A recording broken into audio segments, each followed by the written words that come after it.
नमस्कार प्यारे साथियों, मैं अजीत स्वागत करता हूं आपके अपने प्यारे परिवार रोजगार विद अंकित पर। कैसे हैं आप सब लोग? आशा है बहुत अच्छे होंगे, स्वस्थ होंगे। हम लोग यहां पर हिस्ट्री पढ़ रहे हैं और हिस्ट्री में हम यहां पर बात करेंगे। आप मुझे बताइए, हिस्ट्री हम यहां पर पढ़ेंगे। हिस्ट्री में हम पढ़ रहे हैं सातवाहन वंश। सातवाहन वंश। सातवाहन वंश। अब आप मुझे बताइए जल्दी जल्दी से, सातवाहन वंश। अब सातवाहन वंश के बारे में हम यहाँ पर सारी चीज़ों की बात करेंगे। आज थोड़ी सी तबीयत मेरी ख़राब है, फीवर है, सुबह से ही काफ़ी तेज़ फीवर रहा है, रात भर फीवर रहा है। ठीक है, तो आप लोग आ जाइए। चलिए भैया जल्दी जल्दी से बताइए। चलिए, बहुत बढ़िया, बहुत बढ़िया। हम लोग यहाँ पर बात करेंगे, सारी चीज़ें हैं हम लोग यहाँ पर पढ़ रहे हैं। ठीक है, बहुत बढ़िया, जल्दी से आ जाइए आप लोग। ठीक है, यहाँ हम सारी चीज़ों को इसलिए पढ़ रहे हैं क्योंकि ये आपके एग्ज़ाम में काफ़ी अच्छे से पूछे जाते हैं कि सर, ये जो सातवाहन वंश है, इसे हम किस किस नाम से जानते हैं, इसके बारे में हम क्या करते हैं। ठीक है, देखिए, सातवाहन वंश का जो अन्य नाम है इसे आंध्र सातवाहन वंश कहते हैं। और हमने कल पढ़ा था कि जो सिमुक है, सिमुक ने आंध्र सातवाहन वंश की स्थापना की थी, क्योंकि सिमुक ने जो कर्ण वंश का अंतिम शासक था सुशर्मा, सुशर्मा की हत्या कर दी थी, सुशर्मा की हत्या की थी।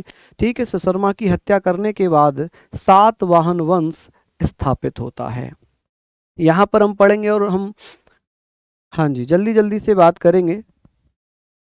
ठीक है, योगा कहाँ भैया, सुबह से शाम तक आपकी क्लास में योगा बना रहता है, योगा बना रहता है।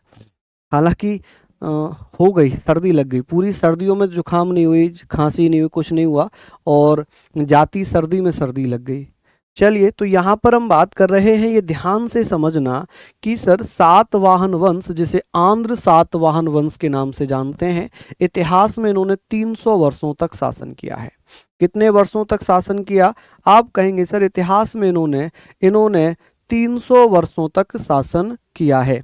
जो सातवाहन वंश है, इनकी जो भाषा थी वो भाषा संस्कृत थी। कौन सी थी? संस्कृत। और साम्राज्य में बता ही चुका हूँ, ये ब्राह्मण थे, क्योंकि तीन तीन ब्राह्मण साम्राज्य हुए हैं जिन्होंने मगध पर शासन किया, शुंग वंश, कर्ण वंश, और भैया यहाँ पर आप लोग बता सकते हैं कि सर, सारी चीजें जल्दी से बताइए। चलिए, यहाँ पर हम बात कर रहे हैं सारी चीज़ों को बेहतरीन तरीके से। यहाँ हम बात करेंगे, जल्दी जल्दी से आप मुझे बताइए कि सर, 300 वर्षों तक शासन काल, यानी कि भैया कौन सा वंश था जिसने 300 वर्षों तक शासन किया? वो था भैया सातवाहन वंश। भाषा थी प्राकृत। कौन सी थी? प्राकृत। और धर्म कौन सा था? ब्राह्मण धर्म। कौन सा? ब्राह्मण धर्म। यहाँ पर राजधानी की अगर मैं बात करूँ, प्रतिष्ठान या पैठान दक्षिण महाराष्ट्र में पड़ती है। कहाँ पड़ती है ये? दक्षिण महाराष्ट्र में पड़ती है। ये गोदावरी नदी के किनारे पर है। कौन सी? गोदावरी नदी के किनारे पर है। और भैया इसका संस्थापक आपको पता ही है, सिमुक है, जिसने कर्ण वंश के अंतिम शासक सुशर्मन, या इसे हम और सुशर्मा भी कहते हैं। क्या कहते हैं? सुशर्मा भी कहते हैं। आप कहेंगे सर, सुशर्मा। सातवाहन वंश के बारे में जो जानकारी मिलती है वो नागनिका विलेख में मिलती है। किसमें? नागनिका विलेख। ठीक है, नागनिका विलेख के बारे में बात करेंगे कि सातवाहन वंश के बारे में जानकारी मिलती है जो नागनिका विलेख में है। नागनिका विलेख, जिसे हम, देखिए, इसके बारे में जानकारी एक तो नागनिका विलेख में मिलती है, एक नासिक अभिलेख में मिलती है, एक हाथी गुम्फा विलेख में मिलती है। कि सर, सातवाहन वंश की जो जानकारी है उसके 3 स्रोत हैं। क्या है? 3 स्रोत। चलिए, यहां पर हम बात कर रहे हैं, हम यहां पर सारी चीजों को पढ़ रहे हैं, बहुत शानदार तरीके से पढ़ रहे हैं। आप कहेंगे सर, नागनिका विलेख, नासिक अभिलेख और हाथी गुम्फा विलेख। आपको ये ध्यान रखना, ये बहुत इंपॉर्टेंट है, बहुत इंपॉर्टेंट है। किसके द्वारा जारी करवाया गया था? खारवेल के द्वारा। खारवेल द्वारा इसको जारी करवाया गया। जो राजा खारवेल था, जिसमें हमने कल बात भी की थी, जो चेदी वंश का था, या कलचुरी वंश का था, तो उसने इसको स्टार्ट किया था। ठीक है जी, यहाँ तक हमने पढ़ लिया। अब बात ये आती है कि सातवाहन वंश के विषय में जो संपूर्ण जानकारी मिली वो 3 अभिलेख हैं, 3, नागनिका, नासिक और हाथी गुम्फा। बताइए सातवाहन वंश का संस्थापक कौन था? सिमुक। सिमुक ने किसकी हत्या की थी? सुशर्मन की। सुशर्मन को और क्या कहा जाता है? सुशर्मा। सातवाहन वंश की राजधानी क्या थी? प्रतिष्ठान। क्या कहते हैं? पैठान। कहाँ पर है? दक्षिण अफ्रीका में। कौन सी नदी के किनारे पर? गोदावरी नदी के किनारे पर। सातवाहन वंश किससे संबंधित है? ब्राह्मणों से, क्योंकि ब्राह्मण साम्राज्य था। इसने कहाँ पर शासन किया था? मगध पर। कहाँ पर? मगध पर। सातवाहन वंशों की भाषा कौन सी थी? प्राकृत भाषा थी। कौन सी? प्राकृत भाषा थी। इन्होंने कितने सालों तक शासन किया था? 300 सालों तक। प्लीज जल्दी से नोट डाउन कर लीजिए, जल्दी जल्दी से। ठीक है, चलिए फटाफट से इसको लिख लीजिए। हाँ जी, चलिए बहुत बढ़िया, शानदार, लाजवाब। हम लोग यहाँ पर बात करेंगे, सारे पॉइंट हम लोग यहाँ पर पढ़ लेंगे। किसी को कोई दिक्कत वाली बातें तो नहीं है। अगर ये इम्पोर्टेंट नहीं होता तो मैं इसको नहीं कराता मन जी, अगर ये बहुत महत्वपूर्ण नहीं होता तो मैं इसको नहीं कराता। हाथी गुम्फा अभिलेख। हाथी गुम्फा एक अभिलेख है, जो पत्थर पर लिखी हुई जानकारी होती हैं उन्हें हम अभिलेख कहते हैं। क्या कहते हैं? हम उन्हें अभिलेख कहते हैं। सारी चीजें लिख लीजिए। आदित्य कुमार जी, चलिए, नहीं नहीं भैया, देखिए सब सब नॉर्मल है, सब हाई टेम्परेचर करके क्या करेंगे जी। हमने यहाँ पर पढ़ लिया, एक बार और रिवाइज करा दूं। सातवाहन वंशों ने कितने समय तक शासन किया? मेरे साथ बोलिए प्लीज, बिना देखे बोलिए कि 300 वर्षों तक।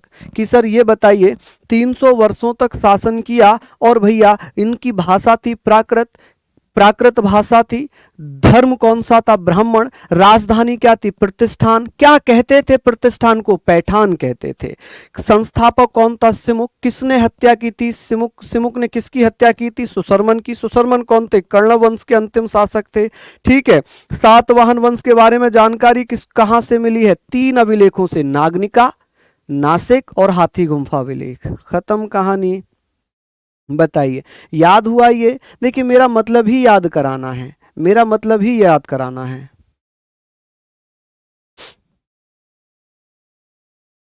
अच्छा सर, मैं बोल रहा हूँ कि कौन सा टॉपिक बहुत इंपॉर्टेंट। देखिए सारे टॉपिक इंपॉर्टेंट बता रहा हूँ, सारे टॉपिक ही इंपॉर्टेंट बता रहा हूँ मैं, है ना।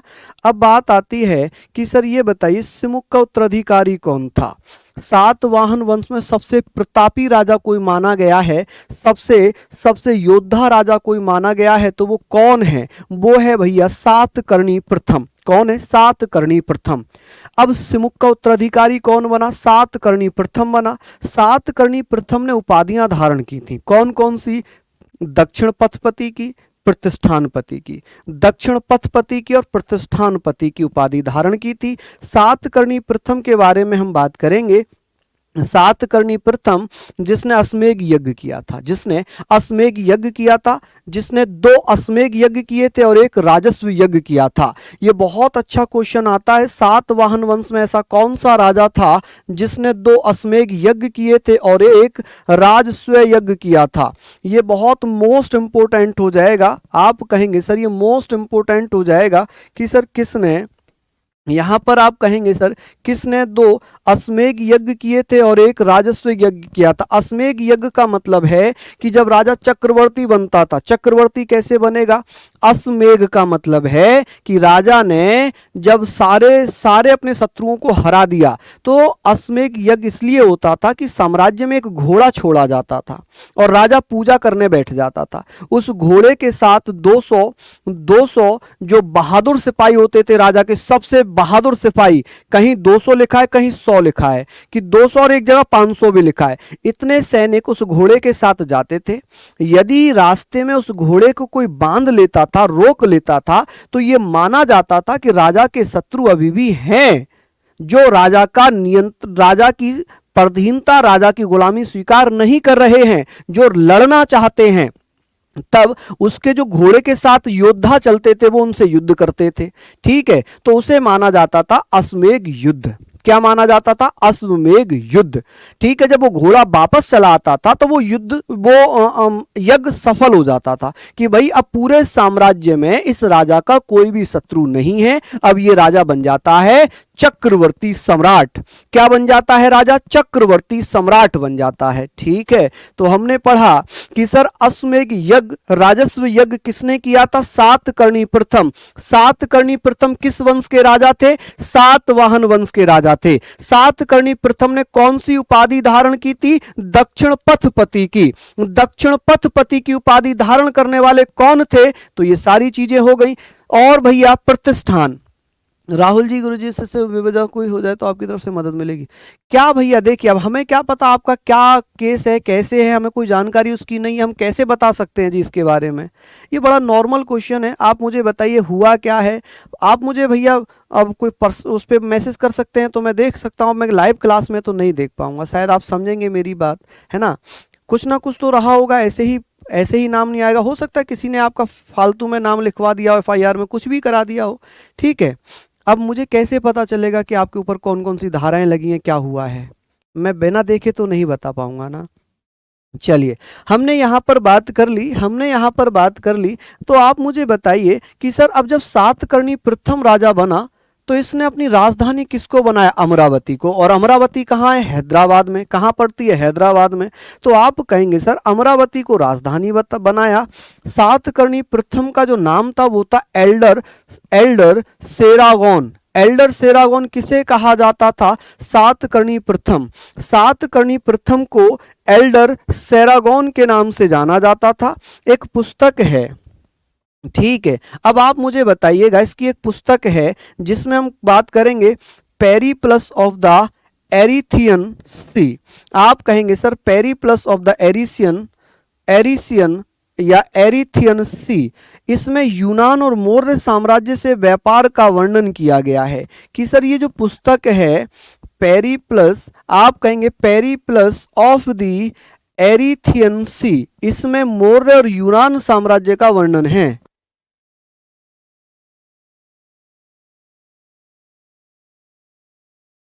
चलिए बहुत बढ़िया। यहां पर आप लोग बताइए, यहां पर हम लोग बात कर रहे हैं, ये सारी चीजों को आप लोग लिख लीजिए। ठीक है भैया, एक बार फिर से मैं बता दूं, आपको ये याद रखने दो तीन चीजें तो बहुत इंपॉर्टेंट हैं कि सर सातकर्णी प्रथम ने कौन सी उपाधि धारण की थी और इसने कौन कौन से यज्ञ कराए थे, इसने कौन सी राजधानी बनाई थी, ये बहुत महत्वपूर्ण है। ठीक है, चलिए ये सारे पॉइंट आप लिख लीजिए। मेरे साथ फिर से बताइए, मेरे साथ फिर से बोलिए कि सिमुक का उत्तराधिकारी कौन था? सातकर्णी प्रथम। कौन था जी? आप कहेंगे सर सातकर्णी प्रथम।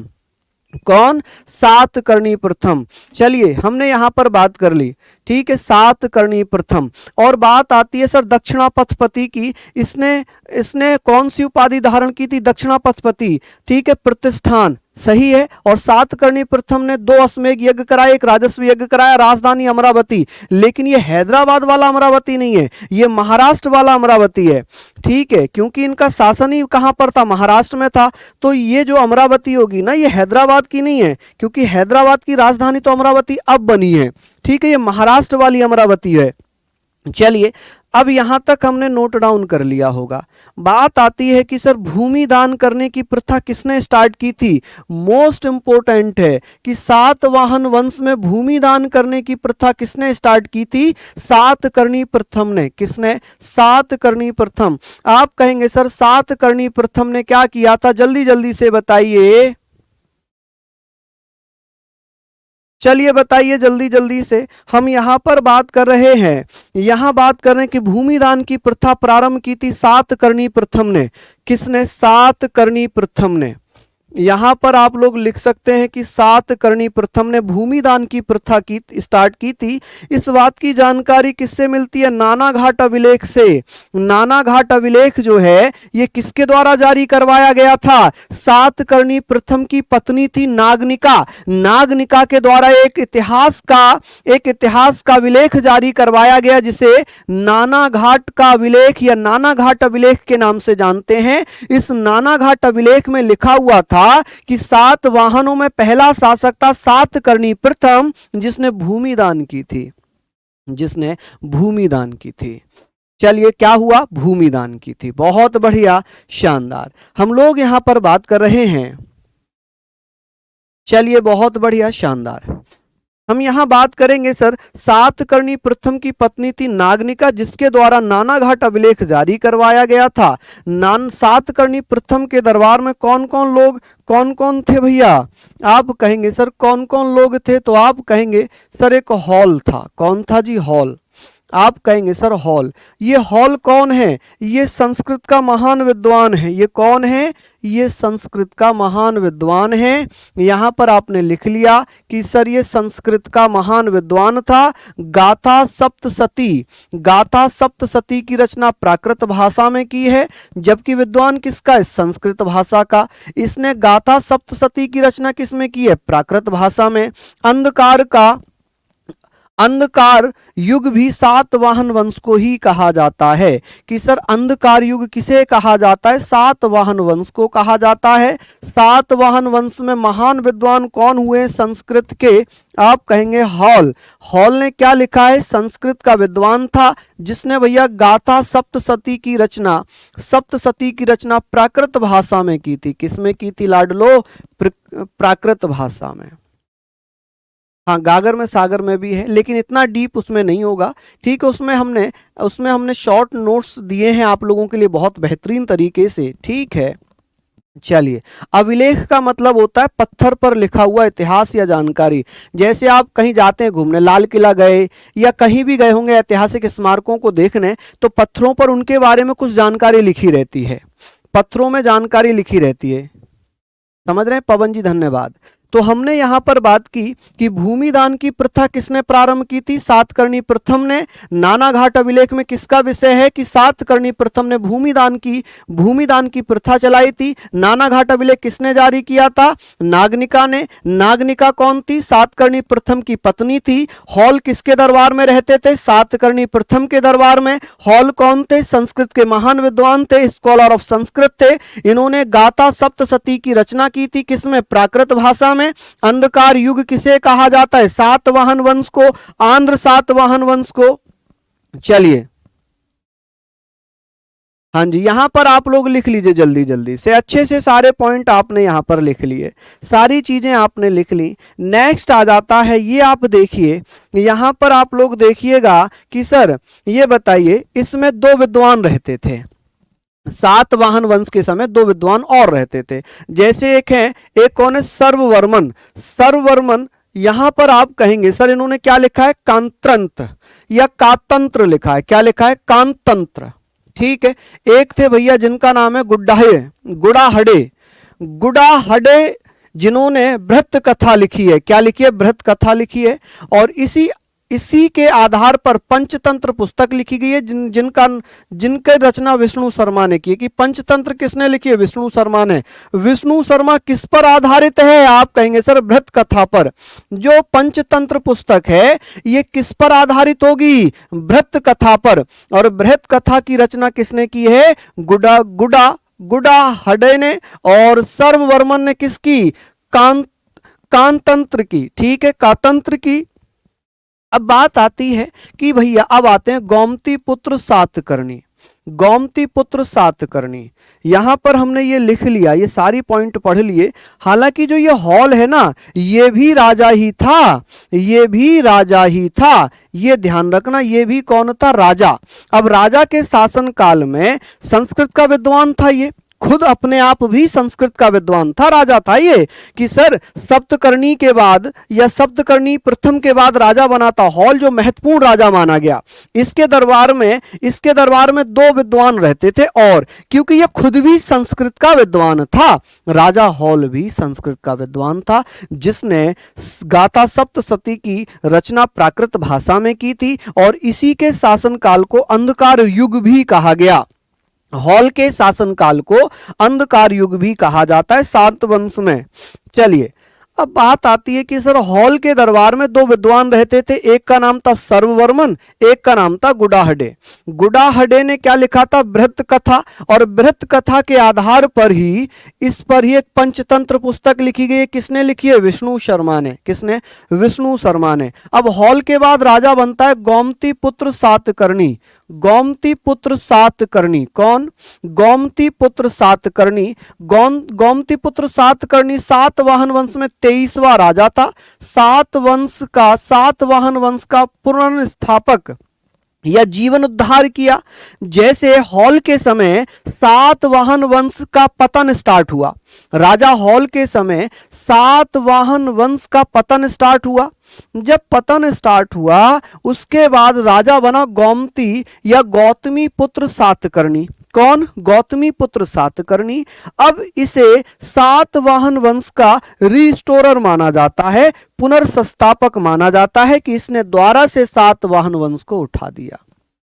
क्या कर दिया? उठा दिया। समझ रहे हैं आप? अब बात आती है उपाधि की। अद्वितीय ब्राह्मण किसे कहा गया है? उपाधि अद्वितीय ब्राह्मण किसे कहा गया? एका ब्राह्मण किसे कहा गया है? ठीक है। त्रिसमुद्री पति किसे कहा गया है? बेण कटक स्वामी किसे कहा गया है? तो गौतमी पुत्र सातकर्णी को। इनमें ये कई बार पूछा गया है कि भैया एका ब्राह्मण या अद्वितीय ब्राह्मण किसे कहा गया है, किसने ये उपाधियां धारण की थी? तो ये गौतमी पुत्र सातकर्णी ने। किसने? गौतमी पुत्र सातकर्णी ने। हाँ जी, गौतमी। आप कहेंगे सर गौतमी पुत्र सातकर्णी, और ये कौन थे? सातकर्णी प्रथम। सातकर्णी प्रथम के बाद हॉल राजा बना जिसका पतन स्टार्ट होता है इसके समय, इसीलिए सातवाहन वंश को अंधकार युग भी कहा गया हॉल के शासनकाल में।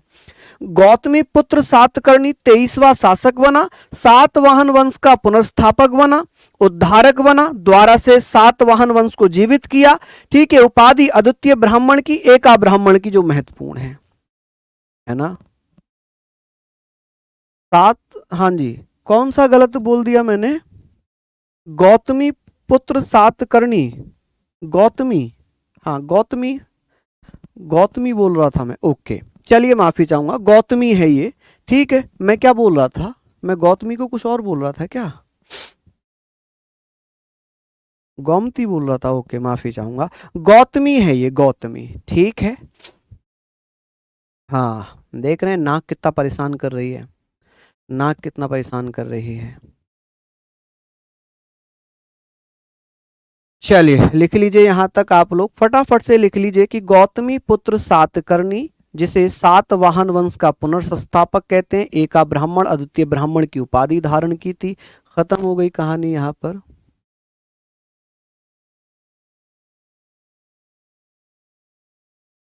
सुहेल शाह कह रहे हैं सर मेरा सिलेक्शन हुआ है नेशनल कबड्डी पर हमको फौजी बनना है इसलिए नहीं जाएंगे वहां। अरे जाना चाहिए भाई, सिलेक्शन अगर हो गया है फौजी में तो कोई बात नहीं है, मत जाइए। लेकिन नेशनल कबड्डी टीम में आपका सिलेक्शन हो रहा है तो आपको जाना चाहिए। नौकरी तो आपको वहां से भी मिल जाएगी, स्पोर्ट्स कोटे से, स्पोर्ट कोटे से भी मिल जाएगी। बाकी फैसला आपका रहेगा, बाकी फैसला आपका रहेगा। ठीक है। चलिए नेक्स्ट हम यहाँ पर बात करेंगे कि सर जो गौतमी पुत्र सातकर्णी था, गौतमी पुत्र सातकर्णी, क्या चाहिए? गौतमी पुत्र सातकर्णी था। गौतमी पुत्र सातकर्णी की माता थी बलश्री। क्या नाम था उसका? आप कहेंगे सर वलश्री, जो नासिक अभिलेख, नासिक अभिलेख में वर्णन है। किसमें? नासिक अभिलेख में। चलिए, अपने पुत्र के साथ संयुक्त रूप से शासिका रही। कि सर जो गौतमी पुत्र सातकर्णी हैं उनका, उनकी माता का नाम क्या था? वलश्री। वलश्री वही है जो नासिक अभिलेख में वर्णित है। ठीक है। लिखा हुआ है कि इन्होंने अपने पुत्र के साथ, अपने पुत्र के साथ संयुक्त रूप से शासन किया, इसीलिए सातवाहन वंश में ये महिला शासिका के रूप में भी अपनी पहचान बनाती हैं। किसके रूप में? महिला शासिका के रूप में भी ये पहचान बनाती हैं। ठीक है। अब इनके बाद जो सातवाहन वंश है ये पितृसत्तात्मक वंश था। हमें ये पता है कि सातवाहन वंश पितृसत्तात्मक वंश था, लेकिन जो वलश्री हैं ये सातवाहन वंश में महिला शासिका के रूप में भी काम करती हैं। ठीक है। चलिए, आपको समझ में आ रहा है? सब लोगों को बताइए, समझ में आ रहा है? सबको समझ में आ रहा है जो चीजें मैं बता रहा हूं? हाँ जी, चलिए बहुत बढ़िया। यहां तक आप लोगों को सारी चीजें समझ में आ रही हैं। हिस्ट्री से कितने? 3 क्वेश्चन मान के चलो, 3 क्वेश्चन तो आते ही हैं। अब यहां पर बात कर ली कि सर जो गौतमी पुत्र सातकर्णी था, इसने शक शासक, एक शक शासक हुए थे, शक वंश के शासक थे जो विदेशी आक्रमणकारी थे शक। इन्होंने इसमें एक शासक हुआ था नहपान। कौन सा? नहपान को पराजित किया। किसको पराजित किया? नहपान को पराजित कर दिया। और नहपान को पराजित किया। अब यहाँ पर बात आती है जोगल श्राम्बी, नासिक से मिले मृद भांडों से पता चलता है कि भैया जोगल श्राम्बी ये नासिक में पड़ता है, महाराष्ट्र में पड़ता है नासिक। यहाँ पर ये मृद भांड है, मिट्टी के कुछ बर्तन कह सकते हैं, मिट्टी के कुछ अभिलेख कह सकते हैं मृद भांडों को। वहां से ये पता चला कि गौतमी पुत्र सातकर्णी ने शक शासक नहपान को पराजित किया था। और यहाँ पर लगभग 13,250 सिक्के मिले हैं। 13,250 सिक्के मिले हैं। समझ गए आप? चलिए, वलश्री किसकी माता थी? देखिए, वलश्री जो माता थी वो गौतमी पुत्र सातकर्णी की, गौतमी पुत्र सातकर्णी की माता थी। ठीक है भैया, वलश्री किसकी? गौतमी पुत्र सातकर्णी की माता थी, जिसने गौतमी पुत्र सातकर्णी के साथ संयुक्त रूप से शासन किया। इसीलिए सातवाहन वंश में महिला शासिका के रूप में पहचान बनाने में सफल हुई वलश्री। क्योंकि जो गौतमी पुत्र सातकर्णी है ना, यह सातवाहन वंश है। सातवाहन वंश में पितृसत्तात्मक समाज प्रधान था। पितृसत्तात्मक समाज का मतलब है पैट्रियार्कल, यानी कि जिस वंश में पिता ही सब कुछ होता था, परिवार का मुखिया पिता ही होता था, उसे कहते हैं पितृसत्तात्मक। चलिए, बहुत अच्छे से समझ आ रहा है अरूप दास जी, धन्यवाद। चलिए, कुषाण भी विदेशी थे, बिल्कुल। अभी मैं बताऊंगा ना किस किसने, कौन कौन से थे जिन्होंने आक्रमण किया था। चलिए, यहां पर हम लोग बात कर रहे हैं, ये सारी चीजें आप लोग लिखिए। देखिए, स्पोर्ट्स में बहुत कुछ होता है भाई। अगर आप स्पोर्ट्स में बहुत आगे निकल गए तो आप बहुत ऊपर जाएंगे, बहुत ऊपर जाएंगे। बाकी जो घर वाले बोलें, जो आप बोलें, आपका डिसीजन है। चलिए, लिख लीजिए आप यहाँ पर। ठीक है जी। अब बात आती है कि भैया, अब यहाँ पर बात आती है कि साहब ये बताएं, जैसे नहपान है, किसके साथ युद्ध होता है? गौतमी पुत्र सातकर्णी के साथ युद्ध होता है। और अब बात आती है वशिष्ठी पुत्र सातकर्णी। इसको आप ना भी चाहें तो कोई दिक्कत नहीं है, इसको मैं हटा ही देता हूँ, है ना। चलिए, ये हमने पढ़ लिया। अब हम बात करेंगे सर, सातवाहन वंश में अंतिम शासक कौन था? सातवाहन वंश में अंतिम शासक था विजय। कौन था? विजय। सातवाहनों ने शीशे के सिक्के जारी किए, लगभग 500 ग्रेन का सिक्का होता था। ठीक है, और जो सिक्के बनाए जाते थे, ये पोटीन प्लस तांबे के सिक्के भी चलाए थे। आप कहेंगे सर शीशे के सिक्के चलाए, पोटीन और किसके? पोटीन। आप कहेंगे सर पोटीन और किसके? तांबे के सिक्के भी चलाए थे। और सातवाहन वंश के शासक सर्वाधिक व्यापार कहां पर करते थे? कल्याण नामक बंदरगाह पर। कहां पर? कल्याण नामक बंदरगाह पर। कि सातवाहन वंश के जो शासक थे वो कल्याण नामक बंदरगाह से ही शासन करते थे। चलिए, बता दीजिए, जल्दी से लिख लीजिए।